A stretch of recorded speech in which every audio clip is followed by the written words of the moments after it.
Okay. Number one is we always catch the bus to school. We catch always the bus to school. So, the ma always go overall frequency 5 years ရှိမှထားရမှာဒါကြောင့်မလို့တို့ကဒီကောင်လေးမှန်တယ်ပေါ့နော် Number 2ဆိုလို့ရှိရင်ပို့ပြီးတော့မှန်တဲ့နဲ့ဒီမှာ you sometime go ဆိုတော့5 years ရှိမှထားတယ်သူလည်း5 years ရှိတယ်မှန်တယ် to the beach at John and in John ဆိုတော့ကဲဘယ်ဟာမှန်တော့John ဆိုရဲ man ရဲ့ရှိမှာ at ထားမှာလား in ထားမှာလားပြောပြပါအောင် and in လေဟုတ်လားအဲ့တော့ in ရှိမှာ in ဖြစ်လို့အဖြေမှန်ကဒါလေးဖြစ်နော် number 3မှာတဲ့သူတွေ she never goes shopping with her ma she never goes shopping with her ma ကဲဘယ်ဟာမှန်တော့ပြောကြပါအောင်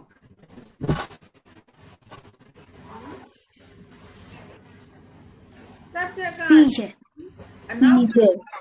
SES ထည့်ရမှာလားမထည့်ရဘူးလား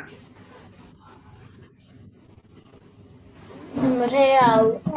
ထည့်ရမှာအမလေးဘယ်သူတော့မထည့်ရဘူးอ่ะဘယ်သူတော့မထည့်ရဘူးอ่ะ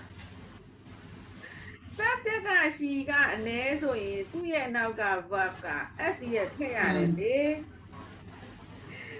SES ထည့်ရတယ်လေဒီမှာ she never goes shopping with her mom okay နော်number 4 is do they ever go to the library do they never go to the library အဲ့ဒီ ever ကတို့ကမိကောမှာသုံးမှာသူ library ကိုအမြဲတမ်းသွားသလားဒီက do they ever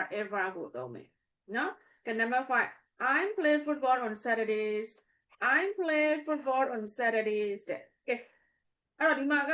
I နဲ့ play နဲ့လည်းမှန်တယ် I နဲ့ play နဲ့မှန်ကြည့်ရ on Saturdays နဲ့ on Saturday day of the week ရှိမှာ on ထက်မှာလား in ထက်မှာလားကဲပြောပြပါအောင် on Saturday ဟုတ်ပြီနော် number 6 he get it ဒီမှာလည်းမှန်တယ် subject က never မှာ s ထည့်ထားတယ် s ထည့်ထားတယ် subject က never မှာ s အဲ့တော့ on 8 o'clock နဲ့ at 8 o'clock အဲ့တော့ဒါ specific time ကို on ထည့်မှာလား at ထည့်မှာလား at နော်at ဖြစ်မယ်ဟုတ်ပြီ